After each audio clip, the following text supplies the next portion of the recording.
So now that Donald Trump has been inaugurated, we see officially that the Democrats aren't going to do a goddamn thing to save this country from what's coming. What do we do next?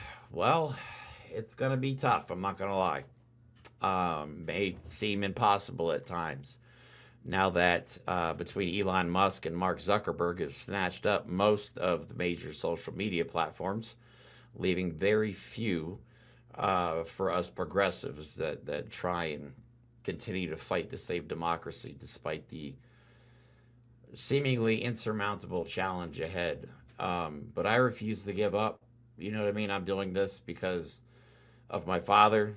He fought in two wars and just, he passed away several years ago. Wasn't able. I'm actually glad he's not able to see what just happened today. It truly is a tragedy.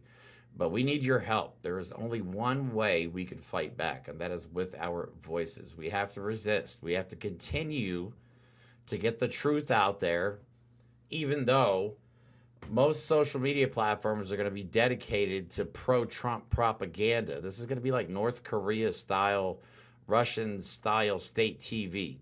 Okay, we already got Fox News on board and all the other right-wing networks. Now he has, well, Twitter, of course, but now he has both TikTok and all of Meta.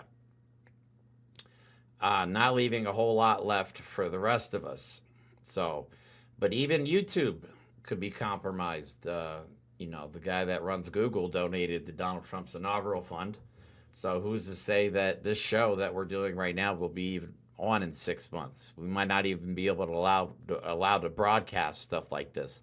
And I don't know if you guys noticed today, but when Donald Trump took his oath of office, he did not put his hand on the Bible, which I'm not religious, so I really don't care about stuff like that, but I understand taking oaths. I understand tradition.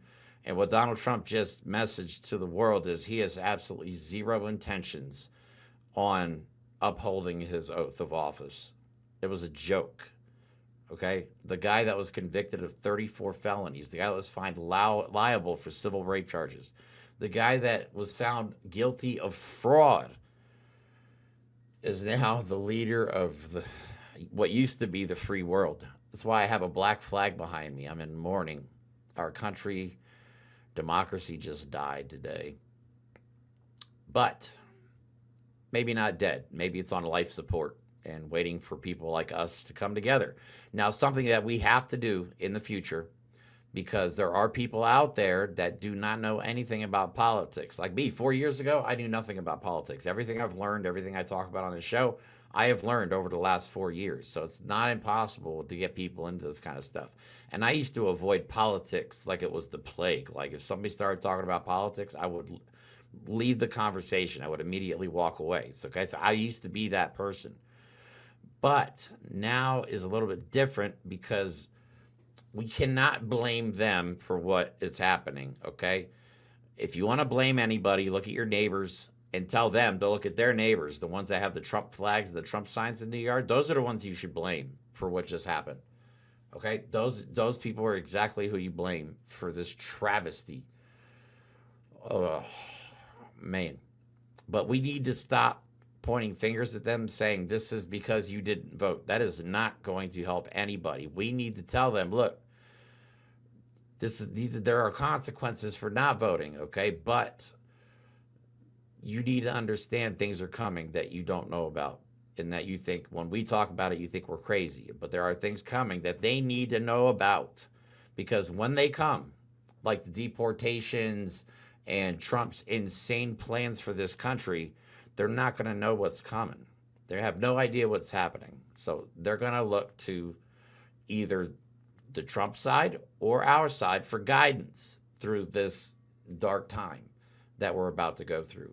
We have to be there for the non-voters. We have to unite everybody that did not vote for this fucking asshole, and we have to rally immediately. Like, you guys, for some reason, like me and Mike have been yelling for over a year now about Project 2025. But, we're a small channel, so it's not like we reach a whole lot of people. But maybe now, if some of you could help us by sharing these videos with your friends, your family, on other social media platforms, that's how we get the message out. That is how we fight back. Okay? We need to be loud and clear that we are not going to bow down to Donald Trump. He is not a king. Okay? There's no such thing as the king of America. This is stupid. We truly do live, like I've said it before a million times, we truly live in the dumbest timeline in human history where somebody like this, he has access to nuclear weapons. If he has his way, Pete Hegseth, a drunk who has allegedly abused women, is going to be in charge of our entire military.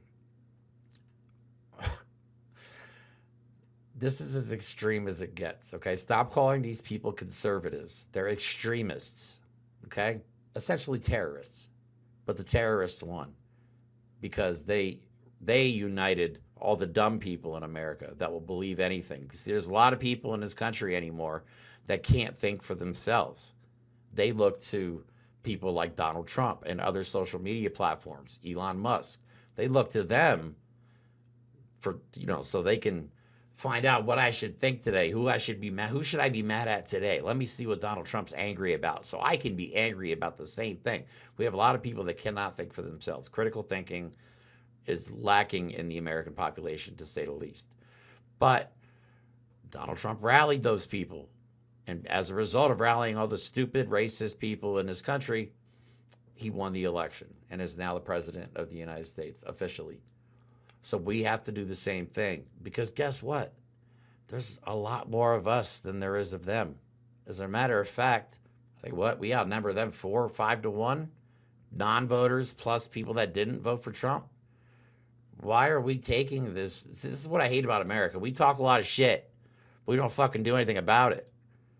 Yeah, we like to talk a big game, but when it comes time to stand up for ourselves and stand up for our rights, we don't do anything, nothing. We just let it happen and pretend like our lives are just going to continue as normal. This is not the case, okay? I understand those of you that are not into politics are like, oh, it's just another election. My life sucks already. What could possibly get worse? Well, Donald Trump getting elected is absolutely the worst possible scenario. I mean, this guy was ranked by scholars that study presidential history. He was... How do you get ranked the worst president in United States history and then still win an election off of just stupid promises that he's never going to keep? You know what? I'm going to enjoy saying I told you so to these MAGA idiots. I hope you join me. Help me and Mike. We have to grow, and we have to grow fast. As a small channel, we don't stand a chance, and we cannot grow without your help. Okay, please, all I'm asking you to do is click a couple buttons, share this video, leave a comment, hit the like button, subscribe if you like what I have to say, what me and Mike do. We're not going anywhere until we're forced to stop. So, I love you all. I just wanted to hop on and make this video real quick. But this is how we fight back. We resist, starting right fucking now. So I love you all. Thank you all to all of you that have supported us from the beginning. We wouldn't have gotten this far without you, but we want to keep going. So get ready to fight.